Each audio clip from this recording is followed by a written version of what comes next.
are in a time where we just realized that we are not fast enough and that we have to change people's hearts and minds. And it doesn't matter how much technology, money, and policy we throw at them, they seemed to not want to change. We speak in a language people that they cannot understand. This is COP28. Well, maybe 1 million people in the world understand COP28.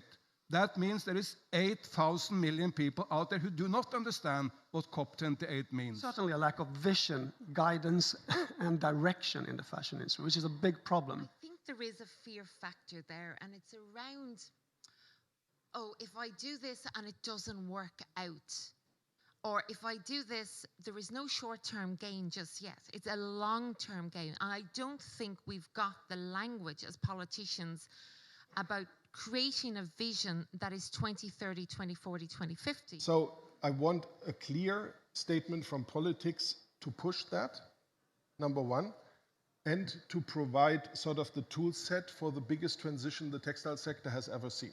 I mean, we're still having a peacetime approach to this problem, and that's why I think things are moving really, really slowly and kind of bureaucratically at the end of the day. So, since climate action is also about every single individual in the world, right? It's not only about, small group of decision makers. It really touches every single person. Real change happens when these people have a reason to care.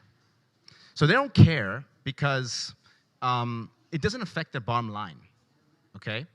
So somehow, if you're gonna want change, you're gonna have to make the financial problems related to climate change in some way. Matter of kind of doing it and not waiting for the industry to introduce like industry-wide standards, basically. It's kind of preferring action over perfection.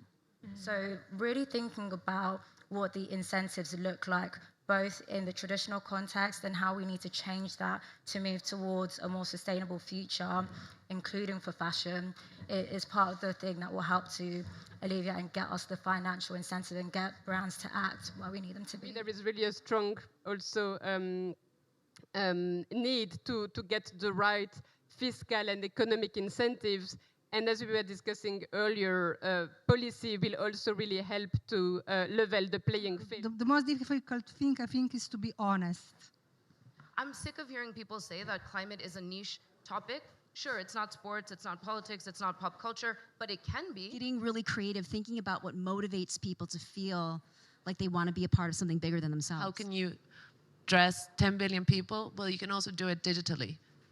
That's one of the points that I've always thought about, that digital clothing could reduce the amount of consumption. If we help people understand how disastrous this situation is, they will make changes in their daily lives, make changes in their businesses, in their investments, and in their practices. And we have catastrophically failed.